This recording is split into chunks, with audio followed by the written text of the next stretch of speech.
clear tu te chi bai le vek ule hei Keifang da ya kan oma hei five sister hotel kam restaurant an tia ti chuan hei a hnuai hi catering khoi hmuna po kan pe thei ti ten tara ti chuanin a hnuai hi rui hlo ti nan ron mang lo hra mang che ti ten tar ni an ti tha khop ma hei ti chuanin a chung lampang en le lokila hei a chung po hi a zau nuam he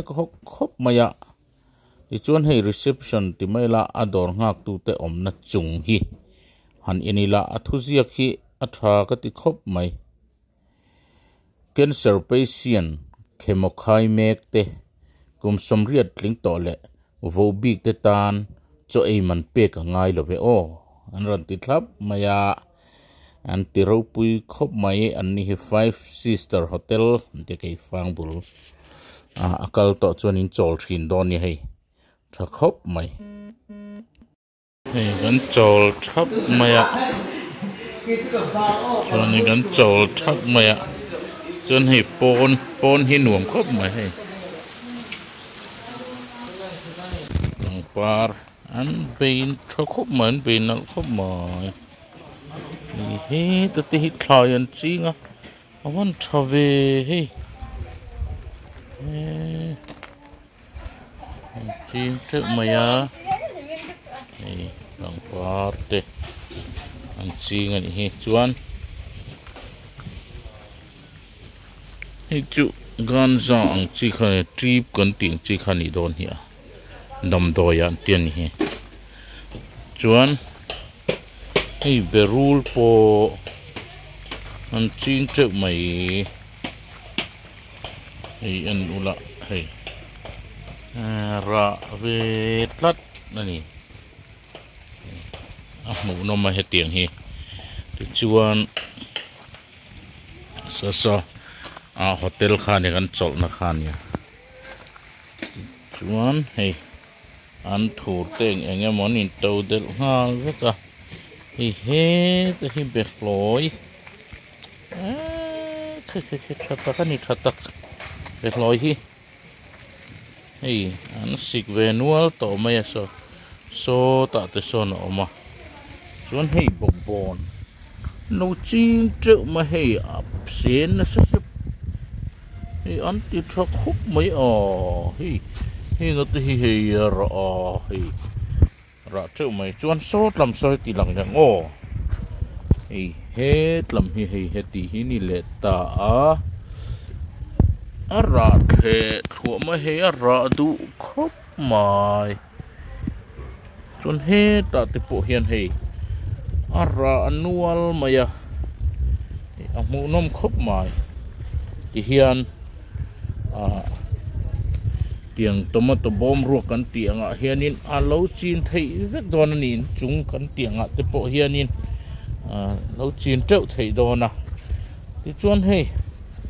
a thanga hi hei na sin parang chin hei der ken kan tiang chi type deuh khange ni ka tia a par huna chana moi via wang ti chuan hei mai an mai an tua hei an mai an si tur po om nuwa la ra sen po tam tang le hei bok bonom na khani hei sen treu mai ra treu mai khu ar tui ke chia kan ti teng nge mo khanda a par po moi hi le hian hei atlang zai hi mai an te đã thì chôn hi thì marcha anti kim phian rồi và han mu nom về anh po ni sela thì song khani phot sela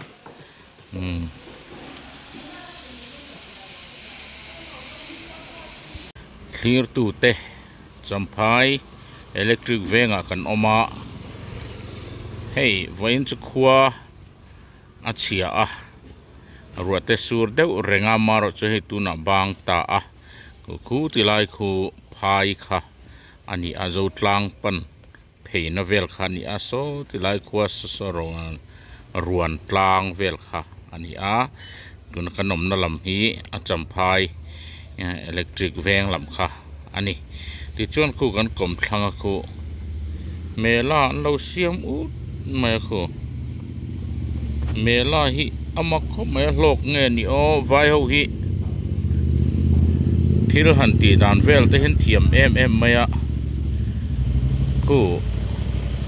merry go round an tiang chi te chuan no pang chuan na chi eng emote khuan siama khu lai hi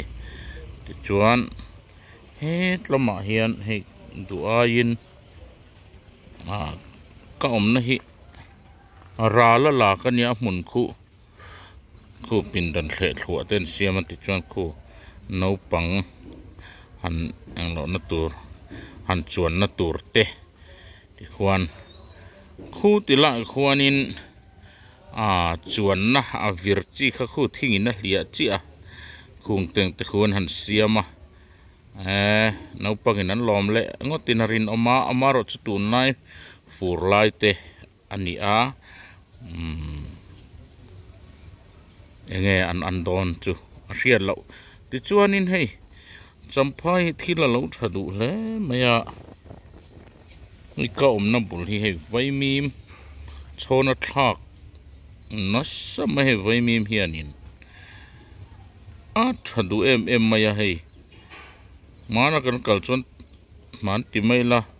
kar ma sa lok te kha chuan ala lian lo em maya hei vaimim te eng mo mai an te tam em mai an hian angei ni tur ni khu mai an khun hmu ma gan zoom na nge khu si po cha kom khop mai chuan heta te hi hei bin mela chak chi hei bin an lo apar na samaya khu anal dewa mun ka juk chuk lawa hei tam em mai ni heti loi thei hai chu fra em về kan zoom na nge o hei tam le mai ra la chu bial mum tha em mai le nga la hei ra tur mai a kung polian vak lo kha hei tam takani ra nem takani hei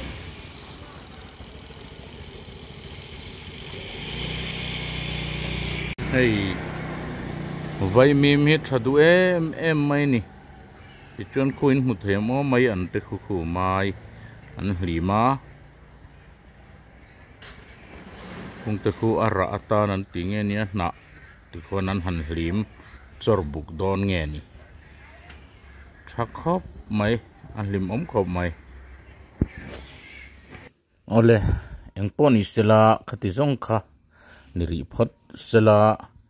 thlir tu le ngai thatu te min lo thlir sak thina pangin in chunga kan lom ne